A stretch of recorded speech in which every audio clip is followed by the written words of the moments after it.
జిల్లాల రౌండప్ ఒకసారి చూద్దాం.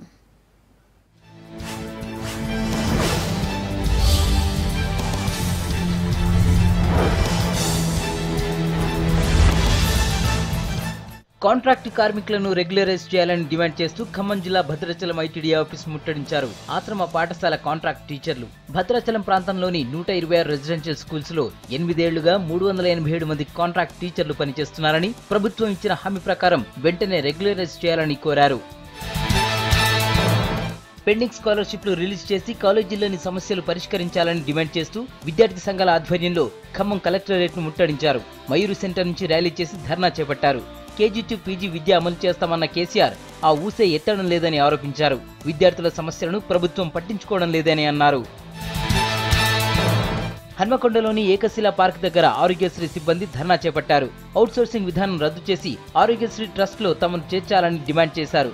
హెల్త్ సెంటర్లలో ఎంతో మందికి సేవ చేస్తున్నా తమ సమస్యలను ప్రభుత్వం పట్టించుకోవడం లేదంటూ ఆందోళన చేపట్టారు. కనీస వేతనం 15,000 రూపాయలు ఇవ్వాలని, ఉద్యోగ భద్రత కల్పించాలని డిమాండ్ చేశారు. రేషన్ డీలర్లను ప్రభుత్వ ఉద్యోగులుగా గుర్తించాలని డిమాండ్ చేస్తూ వరంగల్ జిల్లాలో కుటుంబ సభ్యులతో కలిసి ధర్నా చేపట్టారు. తర్వాత ఏకశిలా పార్క్ నుంచి కలెక్టరేట్ వరకు ర్యాలీ చేశారు. రేషన్ కు డీడీలు కట్టేందుకు అప్పులు తెస్తున్నామని వాపోయారు. డీడీల కోసం బ్యాంకుల నుంచి వడ్డీ లేని రుణాలు ఇప్పించాలని కోరారు.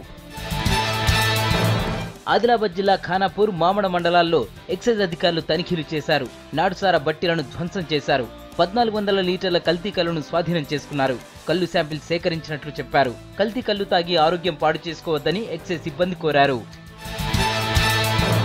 ఆదిలాబాద్ జిల్లా కాగజ్ నగర్లోని ఎస్కేఈ డిగ్రీ కాలేజీలను ప్రభుత్వ పరం చేయాలని డిమాండ్ చేస్తూ ఎస్ఎఫ్ఐ ఆధ్వర్యంలో విద్యార్థులు ర్యాలీ నిర్వహించారు. తహసీల్దార్ ఆఫీస్ ముందు బైఠాయించారు.